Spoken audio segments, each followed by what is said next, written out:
அருமையான சகோதர சகோதரிகளே, ஆண்டவராகிய இயேசு கிறிஸ்துவின் நாமத்தினாலே வாழ்த்துக்கள். இந்த சாரோனின் ரோஜா நிகழ்ச்சியின் மூலமாக உங்களை சந்திப்பதிலே மிகுந்த மகிழ்ச்சி. கர்த்தர் உங்களை ஆசீர்வதிப்பாராக. இந்த நாளிலும் கூட நம்முடைய ஆத்துமாவுக்கு ஆறுதலாக தேவனுடைய சமூகத்திலே ஆண்டுடைய வார்த்தைகளை நாம் பார்ப்போம். யோவான் 14ஆம் அதிகாரம் 1வது வசனம் சொல்லுகிறது, உங்கள் இருதயம் கலங்காதிருப்பதாக, தேவனிடத்தில் விசுவாசமாயிருங்கள், என்னிடத்திலும் விசுவாசமாயிருங்கள் என்று ஆண்டவராகிய தேவன் சொல்லுகிறார். அருமையானவர்களே, இன்றைக்கு கலங்கிய சூழலில் மிகவும் பாரமான நிலையில் நீங்கள் காணப்படலாம்.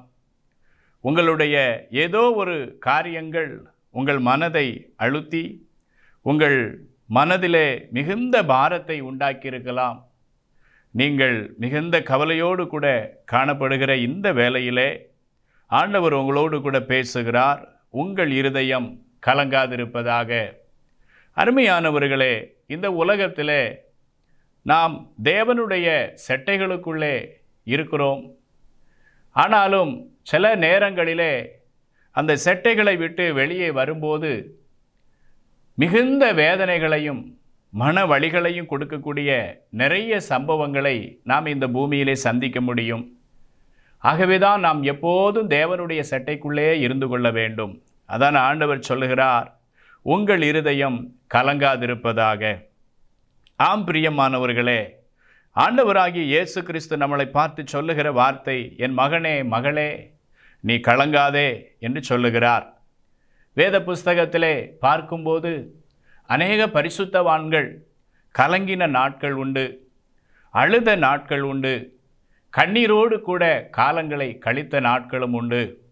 ஆனாலும் அது அவர்களை தொடரவில்லை. அவர்களை நேசித்ததான தேவன் அவர்களை மனக்கலக்கத்திலிருந்து வெளியே கொண்டு வந்து அவர்களை சந்தோஷப்படுத்தினார்.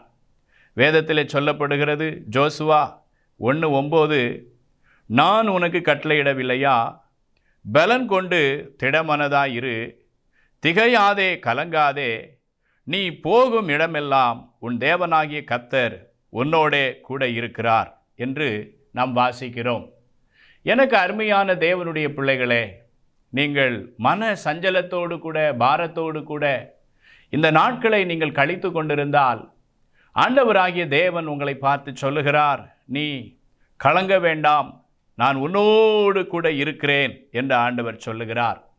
நீ மனதில் ஏதோ ஒன்றை சிந்தித்து கொண்டு நீ மூளையிலே ஒடுங்கி கிடக்க வேண்டாம் என்று ஆண்டவராகிய தேவன் உங்களை பார்த்து சொல்லுகிறார். ஆகவே தேவனுடைய வார்த்தையை விசுவாசியுங்கள். அவர் சொல்லுகிற வார்த்தை நிச்சயமாகவே உங்களை ஆற்றி தேற்றக்கூடியதாக இருக்கும். அருமையானவர்களே, நம்முடைய இருதயம் கலங்காமல் திடமனதோடு கூட இருக்க வேண்டும் என்று சொன்னால் ஒரு 3 காரியங்களை நான் உங்களுக்காக சொல்லுகிறேன். அதை நீங்கள் உங்களுடைய வாழ்க்கையிலே சற்று யோசித்து சிந்தித்து செயல்படுத்துங்கள்.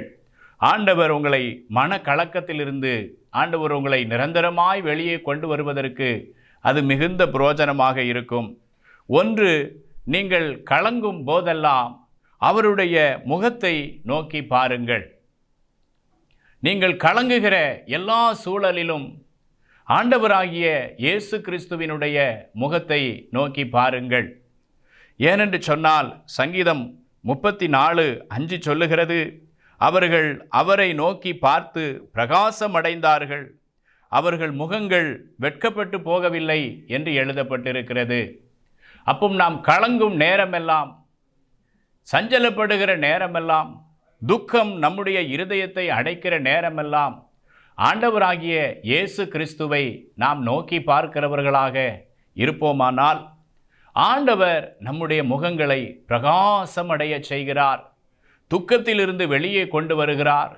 கண்ணீரான பள்ளத்தாக்கிலிருந்து கர்த்தர் நம்மளை வெளியே கொண்டு வருகிறார்.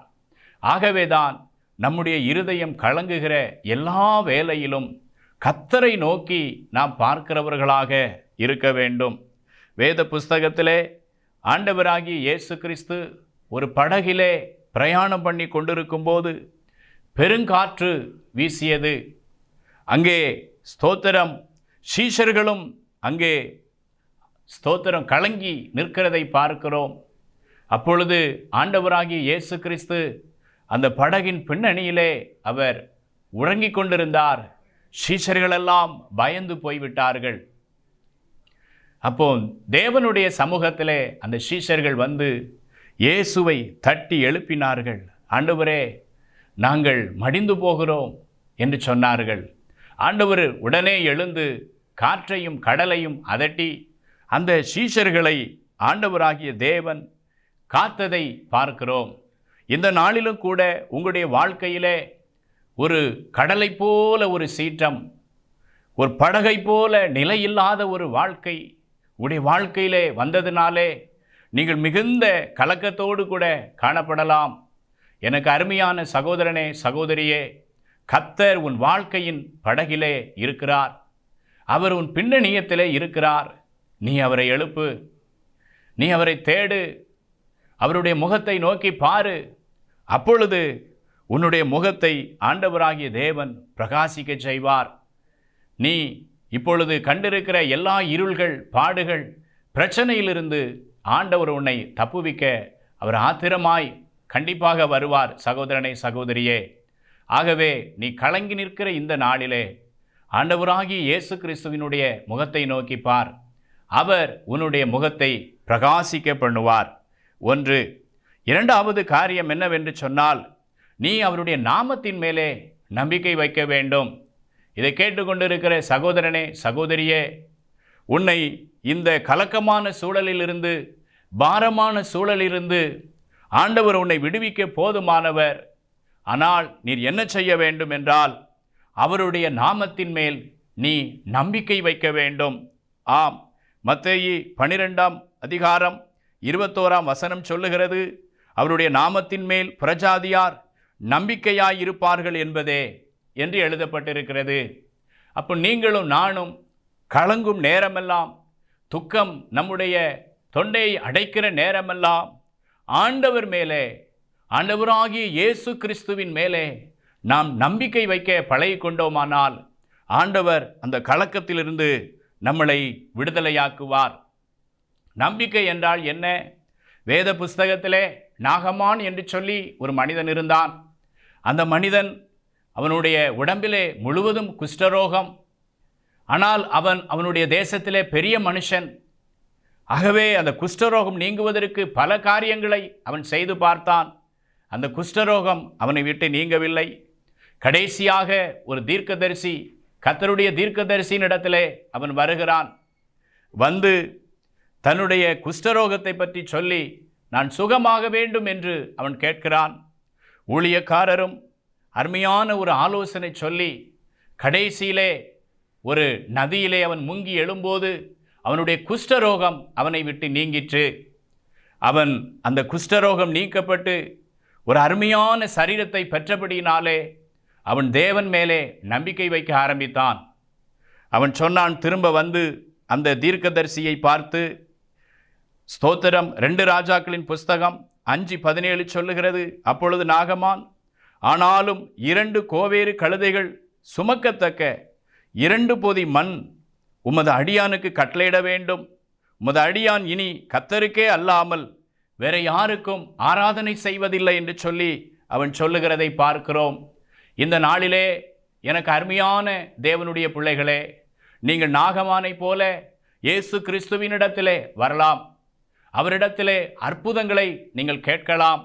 அவர் உங்களுக்கு அற்புதங்களை செய்வார். அற்புதங்களை பெற்றதோடு மட்டுமல்ல, அவருடைய நாமத்தின் மேல் நீங்கள் நம்பிக்கை வைக்கிறவர்களாய் காணப்பட வேண்டும். ஏனென்று சொன்னால், அவர் புறஜாதிகளுக்கு அவர் ஒளியாக இருக்கிறார். நம்பிக்கை வைக்கிற ஒவ்வொரு தேசத்தாருக்கும் அவர் ஒளியாக இருக்கிறார். இந்த நாளிலே அவர் உங்களுடைய வாழ்க்கையிலே வந்து அவர் உங்களை பிரகாசிக்க அவர் போதுமானவராக இருக்கிறார். இதை கேட்டுக்கொண்டிருக்கிற சகோதரனே, சகோதரியே, நீங்கள் அவருடைய நாமத்தின் மேல் நம்பிக்கை வைத்து பாருங்கள். உங்களுடைய இருதயத்தின் கலக்கங்கள், நீண்ட நாள் கலக்கங்கள் நீங்கி போய் நீங்கள் ஒரு பெரிய ஆறுதலை, ஒரு சமாதானத்தை அடைவீர்கள். வேதம் சொல்லுகிறது, சங்கீதம் 22:4, எங்கள் பிதாக்கள் உம்மிடத்தில் நம்பிக்கை வைத்தார்கள், நம்பின அவர்களை விடுவித்தீர். இதை கேட்டுக்கொண்டிருக்கிற சகோதரனே, சகோதரியே, நீ நம்பிக்கை வைத்து பாரு. ஆண்டவராகிய தேவன் உன்னை விடுவித்து அற்புதமாக உன்னை நடத்துவார். நீ இந்த நாளிலே எந்த இடத்துல இருந்தாலும், எந்த தேசத்தில் இருந்தாலும், ஒடுங்கி போய் கிடந்தாலும், இருளிலே கிடந்தாலும், நீ அவருடைய முகத்தை நோக்கி பாரு.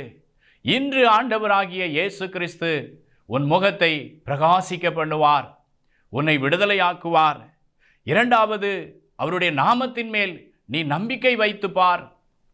ஆண்டவராகிய தேவன் குஷ்டரோகி நாகமானை சுகமாக்கினவர், உன்னையும் சுகமாக்குவார். உங்கள் காரியங்களிலே, உங்கள் பிரச்சனைகளிலே அவர் நல்ல ஒரு தீர்வை தருவார்.